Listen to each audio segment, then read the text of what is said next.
Welcome to this Energy Quick Chat where we rub minds with stakeholders and players in the energy market.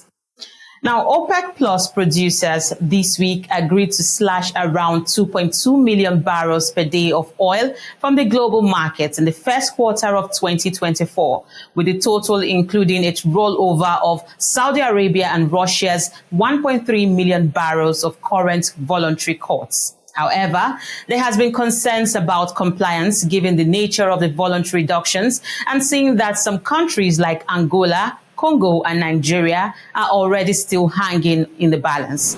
Well, Abhi Rajendran is the head of global oil and downstream markets at Energy Intelligence, and he joins me now. Abhi, thank you for joining us here on Energy Frontiers. Thank you for having me. Now, it's been a long week of expectations. So give me your first word on the outcome of the OPEC meeting. What is in line? Was it in line with your expectations?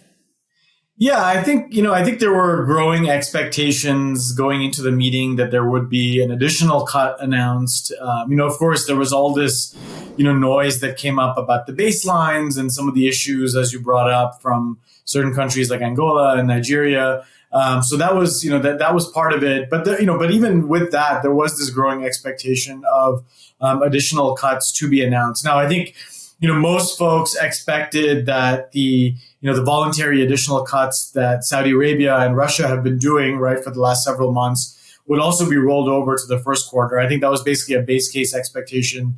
And so the question was going to be, what else, right? What was going to come on top of it? Now, depending on the math, depending on what you count and don't count, OPEC Plus did announce an incremental, 700 to 900,000 barrels a day of additional cuts, depending on whether you want to count, Russian fuel oil or not. But there are, there are kind of lingering questions, right, as you brought up, which we can talk about. There are lingering questions, coming out of the meeting, for sure. But, look, on paper, they did announce, a fairly, substantial additional cut, for the first quarter at least. Now, how significant are these baseline figures, and what are you hearing from individual countries in Africa regarding their cutbacks? Yeah, I think there's, I think the baseline issue is in part a separate issue, but in part also, related to, to the cuts themselves, right? Because I think that kind of plays into the math of how much is actually going to be cut in the first quarter, and which is also partly why I think the market is a little bit skeptical, right? So I think, for the most part, I would say the baselines themselves are not a very material issue in terms of, from a supply standpoint. Coming from OPEC Plus. I think, even coming out of the meeting, there's still kind of this lingering question with Angola in particular, right? Which, kind of pushed back and said, we just don't agree with the quota, and we're planning to produce more. So that's going to have to be sorted out. But again, we're talking about maybe some 50, 70,000 barrels a day. In the scheme of things, it's not going to matter a whole lot. So the baselines themselves, I don't think are are a major issue. I think, the market reaction and the focus is going to be really more, as you pointed out earlier, on the compliance, and how much actual, new volume is going to be taken off the market, versus what would have been previously expected in the first quarter. I think there's some questions around, for example, Russia, right? Russia, fuel oil is always higher in the winter. As the winter ends, that kind of comes down anyway. So is that really an additional 200,000 barrel a day cut? I don't think so. So I look at kind of more the 700,000 barrel a day number. And then there's also questions around, for example, the UAE. The UAE actually has a higher baseline that was previously agreed to from January, right? So net, is that, a substantial cut or a cut at all coming from the UAE? Compared to current volumes, right? It probably isn't much. So I think there are some of these, lingering issues and questions to be sorted out. That's in part why I think the market response is, kind of a shoulder shrug for now. And we'll just kind of have to wait and see, right? We just hit December 1. It's crazy that it's already December. We'll just kind of have to wait and see over the next 1 or 2 months as we get more information. We thought it was going to still be a long time coming, but despite the fact that it might not be a concern, supposedly, what factors are considered to determine a cut or not? Yeah, I mean, as you pointed out, this is not a consensus, group agreed cut, right? All the additional cuts are all voluntary cuts. I think that's the question you're asking. So I think that, part of the market's maybe reaction or concern is that, hey, these are all voluntary. Maybe they'll do it. Maybe they won't. I think OPEC Plus has a fairly good track record of delivering on these, additional voluntary cuts. Look, of the total, roughly 2 million barrel a day cut, we know Saudi is going to do 1 million, right? We know Russia is going to do at least a few 100,000 barrels a day. We'll see about, full compliance. Russian compliance has not been great over the past year. And then, we'll probably get most of the additional cuts as well, right? We'll probably get at least a couple 100,000 barrels a day of additional cuts. I don't think compliance is going to be perfect, but we should be able to get most of the voluntary cuts. So I think we will get that. I don't think this is just, an announcement that, hey, maybe we'll do it, maybe we won't. I think, these countries are pledging to do this and are likely to deliver most of the cuts in the first quarter. But again, the market is, not feeling, the most bullish right now. It's obviously in September when prices were 90, 95 in October, it was a very different market. Today's market is feeling a lot more sort of uneasy. And part of the issue also is that, seasonally, this is just not a good time for both oil prices and for oil demand, right? I mean, part of the reason why OPEC Plus is pushing through with these cuts is the first quarter of every year is always the weakest demand quarter of every year. And so this is not necessarily the time of the year to get all that excited about market fundamentals. Because again, even the OPEC Plus cuts, regardless of the compliance, are really kind of, playing more defense and trying to support the oil price instead of necessarily push it much higher. Yeah, you touched on the issue of demand and supply. Earlier today, we saw that prices were a bit steady, but yesterday, following that announcement, it was already trickling down again. Where do you see this metric of demand, supply, and price heading in 2024 following these latest OPEC decisions? Yeah, I mean, so on our numbers at Energy Intelligence, we actually had, roughly a 600,000 to 700,000 barrel a day inventory build, for the maybe like a 500,000 to 600,000 barrel a day inventory build for the first quarter of the year.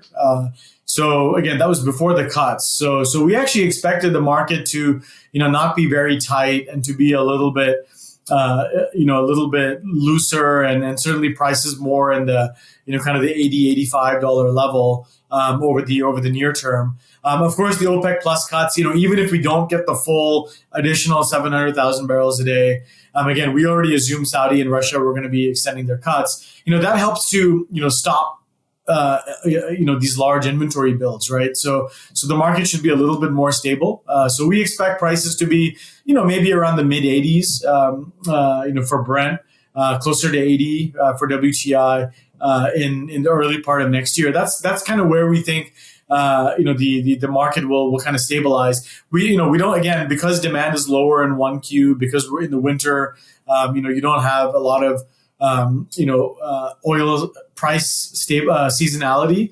We don't expect prices to push much higher over the near term.